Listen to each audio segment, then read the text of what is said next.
Pertanyaan berikutnya, kenapa Anda ingin menikah? Supaya dinafkahi. Pertanyaan saya, bagaimana kalau pasanganmu itu pelit? Bagaimana kalau pasanganmu suatu hari jatuh miskin? Apakah Anda tetap setia atau Anda akan berpisah? Pandemi sudah membuktikan banyak orang kaya jadi susah. Banyak orang kaya kehilangan harta. Istri-istri banyak yang bukannya mendukung suaminya, menguatkan suaminya, menolong suaminya, mulai buka usaha, jual kue dan apa sebagainya. Malah ngerongrong, menekan, menyalahkan suami. Kamu sih begini, kamu sih begitu, menjatuhkan. Kamu gimana sih? Aku butuh ini, butuh itu. Marah-marah. Betapa banyak pasangan yang akhirnya di masa pandemi ini bercerai karena istri-istri terbukti tidak tahan menghadapi penderitaan. Katanya setia dalam suka maupun duka. Kok begitu suami tidak kaya, tidak punya harta, ditinggal sama istrinya? Pasangan kita harusnya menolong, bukan merongrong. Sebagai istri, saya mewakili para perempuan, harusnya kita menolong suami kita, bukannya malah merongrong. Kalau pasanganmu tidak mampu memenuhi standarmu, permintaanmu, standar hidupmu, apakah Anda masih mau? Akan tetap setia enggak?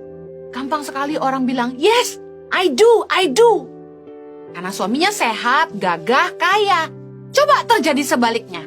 Suaminya sakit, harta enggak ada, malah harus diurus sama dia. Masih bertahan enggak? Saya salut sama istri-istri yang setia dalam suka maupun duka.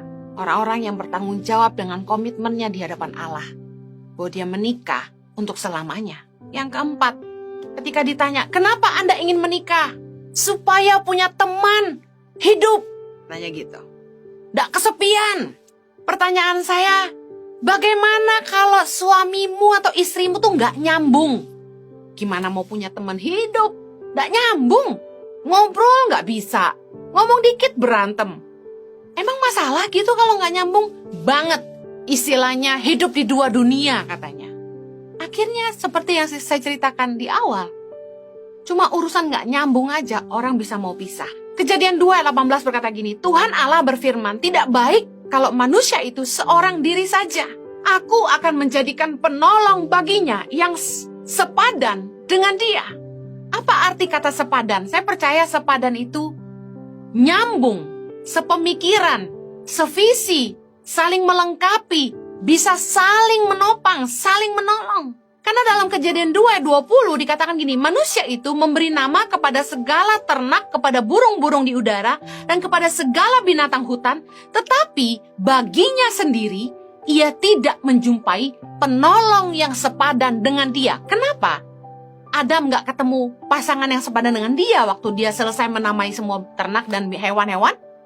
Karena hewan, binatang dan manusia berbeda bahasa.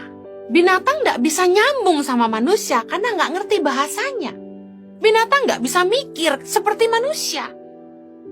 Binatang gak punya hati nurani seperti manusia. Karena itulah kita harus cari pasangan yang bisa sehati sama kita. Yang bisa sepemikiran, sevisi, saling melengkapi. Jangan cuma lihat penampilan, tapi kita harus pastikan pasangan kita sepadan. Jangan hanya lihat kekayaan, tapi pastikan penolong kita sepadan. Kalau Anda menikah supaya Anda punya teman hidup, saya mau katakan gini, banyak orang yang sudah menikah, mereka kesepian. Kenapa? Karena pasangannya sibuk kerja, jarang di rumah. Istrinya jadi kesepian. Suami nggak selingkuh, tapi sibuk kerja, nggak punya waktu untuk keluarga. Bukankah banyak pernikahan yang jadi bermasalah? Hanya karena suami sibuk bekerja, workaholic, dianggap lebih mentingin harta daripada keluarga. Karena kita mengerti bahwa dalam rumah tangga, dalam keluarga, quality time, suami istri, orang tua dengan anak, sangat penting. Tapi kenyataannya, banyak orang menikah, mereka kehilangan waktu quality time. Mereka lebih fokus mengejar harta. Kalau Anda menikah untuk cari teman hidup, bagaimana kalau Anda punya pasangan yang selalu kerja dan tidak punya waktu untuk Anda? Anda diundang ke sekolahan untuk menghadiri pertemuan orang tua dan murid, dan ternyata Anda harus datang sendirian, sementara yang lain datang suami istri berpasangan. Bagaimana rasanya? Jangan menyerah. Terus doakan pasangan Anda. Terus ajak pasangan Anda untuk mengkhususkan waktu dengan anak-anak. Minimal setahun 2 kali liburan keluarga. Minimal seminggu sekali makan malam bersama keluarga. Tidak terlalu sulit bukan?